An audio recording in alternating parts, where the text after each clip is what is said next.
The New England Patriots went to take on the Denver Broncos in the snow. This one, if you look at the field conditions from kickoff compared to the end of the game, it was night and day because there was just sheets of snow that covered the field. You couldn't even see the yard markers or the yard lines or anything, really. It was just a brutal, brutal game in terms of the conditions, but the Patriots grinded out a win here in that snowy condition. And as far as the game went, really wasn't a whole lot of scoring. When the game first started, the teams traded punts before backup quarterback Jarrett Stidham for the Broncos threw a 52-yard bomb to Marvin Mims, which set them up for a Cortland Sutton touchdown to take an early 7-0 lead. And Stidham in this game, if you remember, quarterback Bo Nix for the Broncos suffered a broken ankle in the divisional round against Buffalo. So he was out the remainder of the playoffs. So they looked to back up Jarrett Stidham, who the Patriots actually drafted a few years back. But New England in the first half of this game, they really did not look up to par. They really haven't throughout the entire postseason. But they actually have faced 3 top 5 total defenses in a row, and they became the first team to ever beat that many in a row in a single postseason. So that could be a contributing factor to why their offense hasn't looked up to par. I mean, this is an offense that averaged 28 points per game in the regular season, and they did not even, score thanks to their offensive performance. I mean, they had a fumble that was kind of controversial, but according to the rule books, it's definitely a fumble where that set them up inside their opponent's 20, and that's when they had an easy score there. But their offense in this game really didn't do a whole lot. Their first 3 drives, they mustered just 12 total yards in those drives, which is insane. One of those drives was accounted for -5 yards to contribute to that total. But Denver, after scoring the touchdown, they found themselves in a 4th and 1 situation on New England's 14-yard line.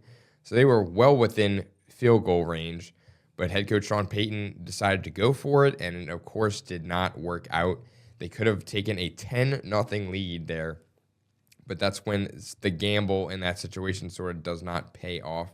And if you've noticed, if you've been watching the playoffs so far, a lot of the teams have really not been taking the points and kicking field goals. They've been going for it on 4th down a lot more.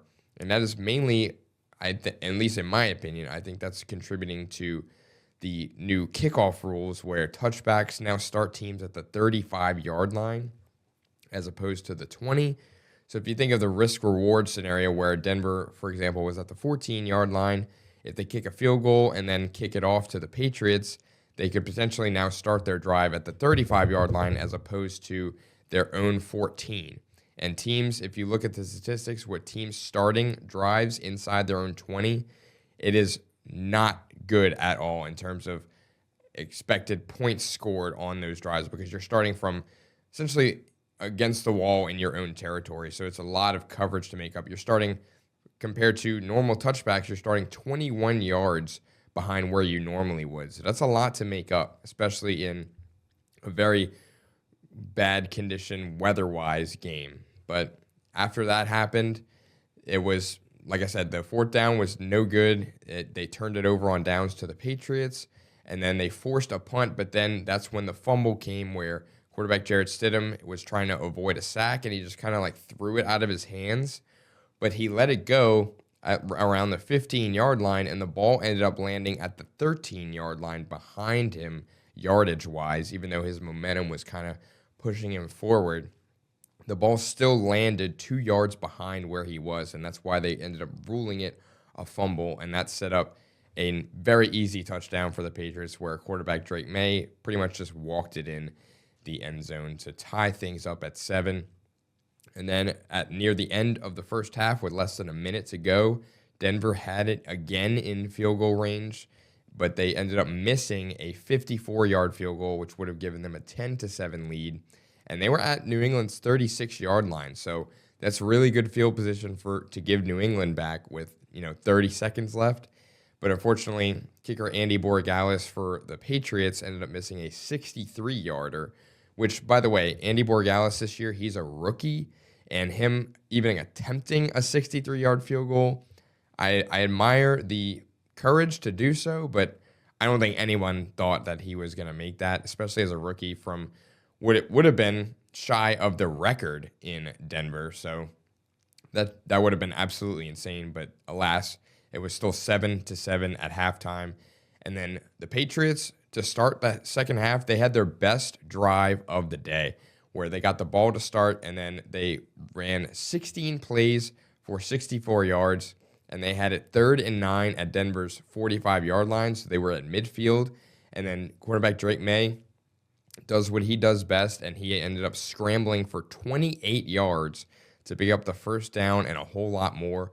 And they ended up getting all the way into Denver's 2-yard line. They had it 2nd and goal at the 2, but then a loss of 1 and a sack ended up derailing any chances of them punching it in the end zone again. And they settled for a 23-yard field goal to make it 10-7. And then they ended up punting again, and then they missed another field goal from 46 yards out, so they could have extended their lead a little bit. But late in the game, with under 5 minutes to go, Denver had another chance to tie things up, but they had a 45-yard field goal blocked. And at that point, the Patriots had the ball with about 3 minutes left, but then the Broncos with Jarrett Stidham, he ended up throwing, which I don't even know why he ended up throwing this ball. He essentially lobbed it up right to Christian Gonzalez, who you see in that picture coming up with the interception. And that all but sealed the game if it weren't for Drake May, because they had themselves 3rd and 5 trying to run out the clock, and he ended up doing like a little bootleg to the left and ran for 7 yards to pick up the first down, and then they just kneeled it out from there. But Drake May, if you look at the stats in this game, he obviously wasn't the MVP caliber that he has been all season. He was pretty largely, in most people's minds, the consensus MVP runner-up. A lot of people think that Matthew Stafford for the Rams is going to take home the MVP this year, me and myself included. But the guy is only 23 years old. It's his first playoff debut. He ended up completing 10 of 21 passes in this game for just 86 yards. No touchdowns or interceptions, though. But again, look at the conditions of the game. And the defense he was facing in terms of the top defenses. I believe Denver was number 2 in total defense. So this was a very, very tough test on the road for Drake in this one. But he ended up having 65 rushing yards. We had those few scrambles that I talked about, and the team's only touchdown to go up 7 to make things 7-7 early on. And those 65 rushing yards, they were just 6 yards shy of running back Ramondre Stevenson, who was the leading rusher. So Drake May, the quarterback, was almost the leading rusher for the Patriots.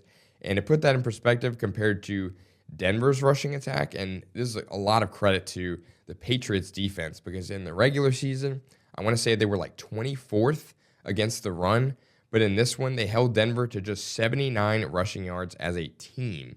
So they did a hell of a job up front and plugging those holes. But for Jarrett Stidham, their quarterback, he ended up completing 17 of 31 passes for 133 yards, that 1 touchdown and an interception at the end. And if you look at, again, we're talking about the defensive line efforts from New England in this one. They were absolutely stellar against a Denver offensive line that was largely seen as one of, if not the best in football, because if you look at their regular season stats, they allowed just the fewest sacks in the NFL. They also had 2 first-team All-Pros making up that offensive line. And in this one, the Patriots pass rush forced quarterback Jarrett Stidham to drop back 37 times, since they really couldn't get the ball going on the ground in the running attack. They really had a non-existent one. So they kept having to pass, and he ended up dropping back 37 times. And under pressure, he was just 4 of 14 passing for 60 yards and 2 turnovers, including that fumble and the interception. So they were hounding them all night long, despite a very formidable Denver offensive line. So if they can do the same thing in the Super Bowl, I think they'll have a chance, although pretty much no one is giving them any chance at all in this one.